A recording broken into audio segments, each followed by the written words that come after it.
Hello, Pastor Deborah here again. And once again, we're in another wonderful teaching episode of the King and Kingdom series, Our Leadership Development Spiritually. This is episode number 23, and I like to give it the title, And Now Comes the Days of the King and the Kingdom of Heaven on Earth. We have to learn that we are spiritual kings, and we have a kingdom to bring to ourselves, our spirit, soul, and body, and out through us to nature, the earth, to all of humanity, to the nations, to the solar systems, to all the enemies of the kingdom of heaven. But of course, we didn't know that, and we probably still don't know much about it if we do know it.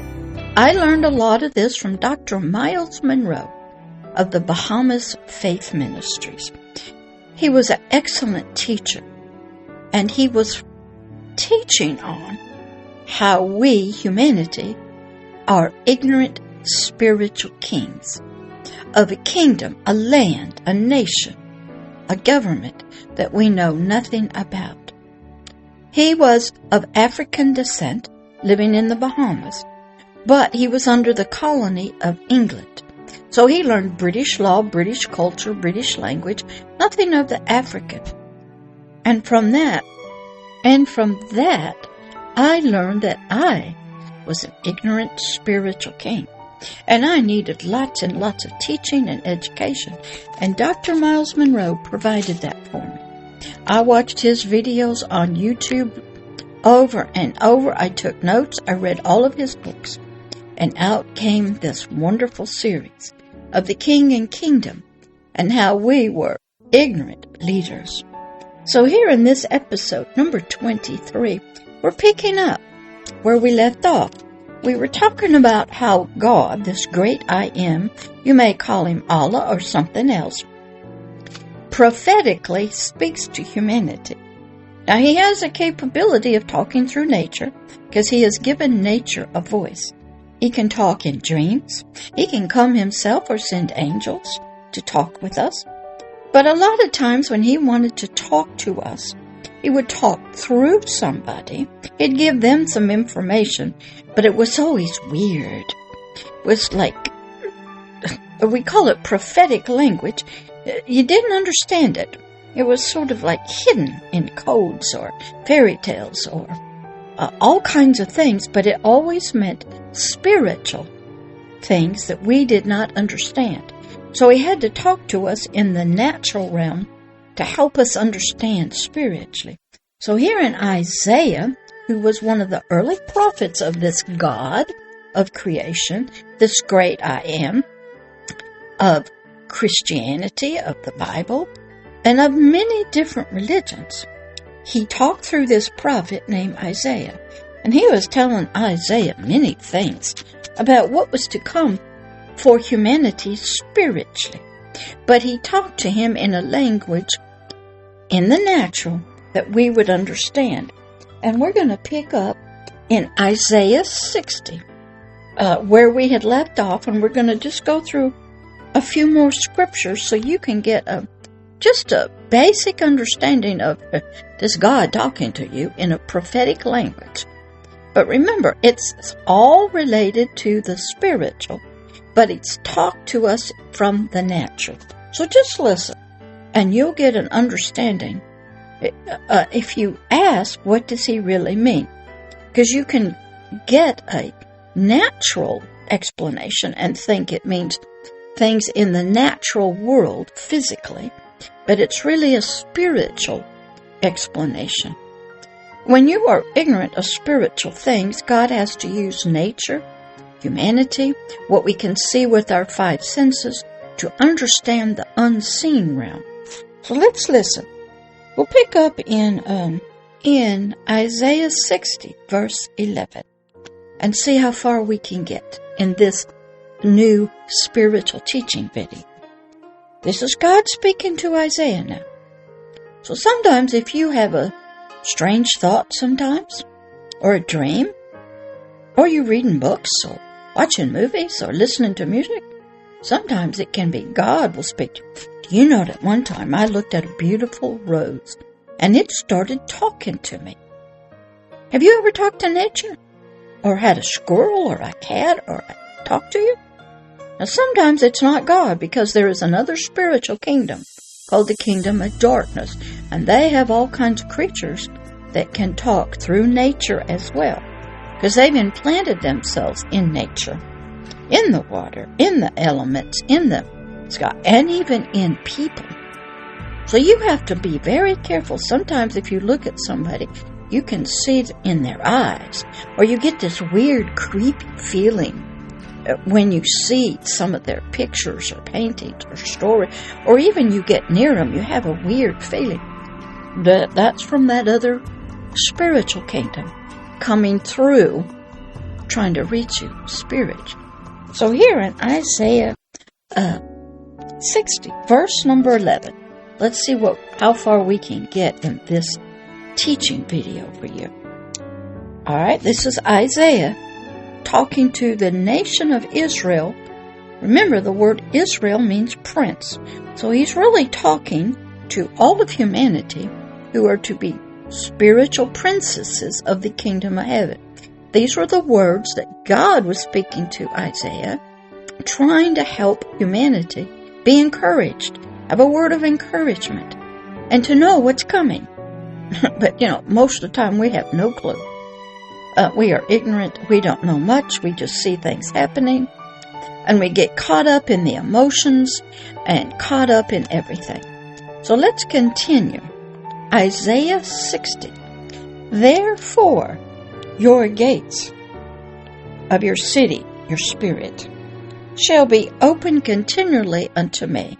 And these gates shall not shut day or night. God is saying, in the natural, He's going to bring a lot of things to the city of Jerusalem through the gates. But He's really talking about our spiritual gates.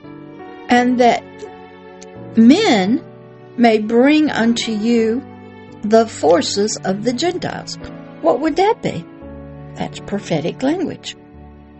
And their kings may be brought.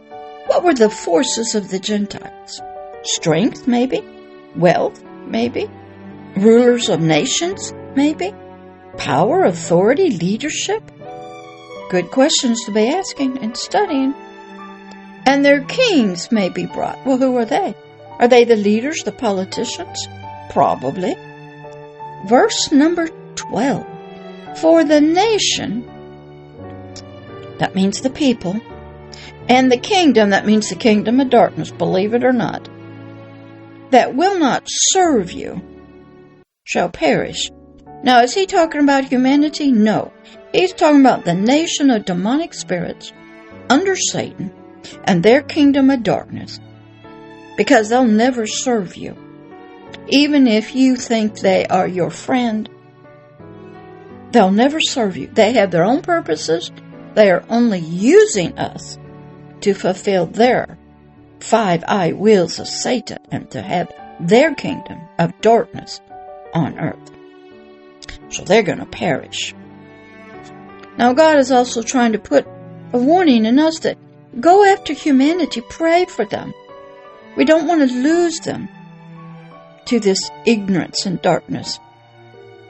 Okay? Even after their spiritual death, we don't want to lose them into the lake of fire. We want them to be called before the judge, and in ignorance, which it is, they will be forgiven, and they will not have to go into the lake of fire for eternity.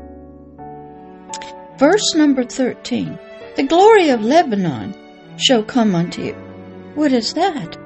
Well, Lebanon had trees, and, well, he is saying it could be that the glory of nature shall come unto you.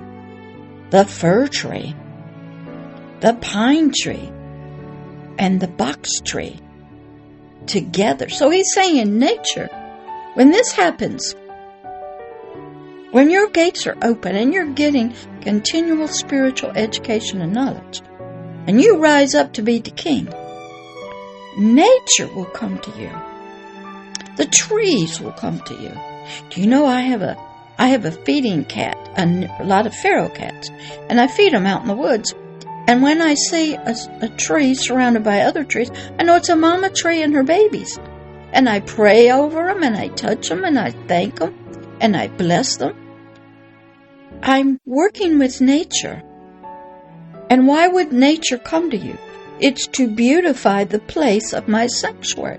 What's His sanctuary? Our spirits. God says our spirit is His sanctuary, His holy of holies, His high place, His tower. He wants nature to come to us and be a part of our sanctuary. And what will it do? It will beautify, because you will be given rulership, and nature will come to you and say, we are here as your servants. And I will make the place of my feet glorious. God says, I want to come into your spirit. I want a holy of holies there. I want my sanctuary there. I want it beautified by your relationship to nature. I want nature to bow to you on this planet Earth. And I will make my place where I live in your spirit, where my feet, my presence is glorious. Can you imagine that? God saying all of that in these scriptures. And I want to end right here. I don't like to go too far because this stuff is deep. When nature can serve you, I'll tell you a story. I was taking a walk years ago, and all of us, I have eagles flying over where I live in the woods. And this eagle started talking to me, and you think that's weird. He's flying over me. And he said the dogs in all the neighborhoods were barking and sending messages through each other, which you can see in the 101 Dalmations movie by Walt Disney. Dogs were carrying a message to get to this eagle to tell me that a man on a motorized bicycle was coming to shoot me on my walk. I had become an irritant and an enemy to Satan's kingdom on earth, because I was working in the deeply hidden spiritual kingdom of darkness and getting a lot of Satanist witches, Illuminati, third world leaders, and politicians, and just saved, chosen children, people, bloodlines, were now getting messed up and becoming children of God. So this eagle started telling me the dogs were telling him about this man coming to kill me. And I'm going, I had not ever had nature speak to me like that. But God told me at that moment that because I had been praying for nature, the animals who were cruelly treated in laboratories, killed and hunting and eaten and tortured and left to starve. Do you know what the Chinese people do? They will capture dogs, torture them to get their adrenaline and cortisol, kill them so they can have an aphrodisiac. That's right. Go study that. And I was praying for these animals and for nature, and I was wanting a relationship with them. And so the dogs were trying to help me to tell the eagle to tell me, so I got the message. And because I had risen up as a protector through prayer for animals and nature, and I'd even been speaking to thunder and the wind, telling it did not need to serve Satan anymore. It was to serve me, the righteous King of heaven. Now this was after a lot of studying, so I could do this. So I prayed down and canceled that assignment. And lo and behold, in just a few minutes, a man I'd never seen on a motorized bicycle came in my neighborhood down my street with a jacket.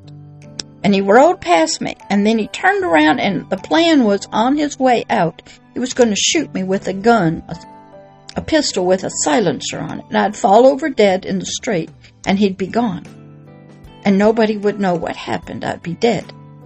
Well, because the dogs knew the plan, don't you ever think that dogs and cats and birds and squirrels and animals and flowers cannot hear the thoughts. They can be told from God what the plans are to pass the message. Humanity is supposed to be a servant of the animals, protecting it, providing for it, blessing it. But that's not what we've done. So I had to learn that God had plans for me and nature. And so when the fir trees, he is saying here from Lebanon, and the trees come unto his sanctuary, which is me, where he wants to sit down and rest, then his sanctuary and his feet will be a place of glory. Now you get that deep in your mind. And that's how prophetic language works. And I just gave you a couple of scriptures, and we'll pick up again in the next episode. Keep working, because then we get to Isaiah 61 and 62, and we learn more about our conditions, ourselves, and what God wants to do. For us to be a king, a leader, and to bring his kingdom of heaven on earth through us spiritually and out to the seen world. All right, I'll talk with you on the next episode. Bye-bye.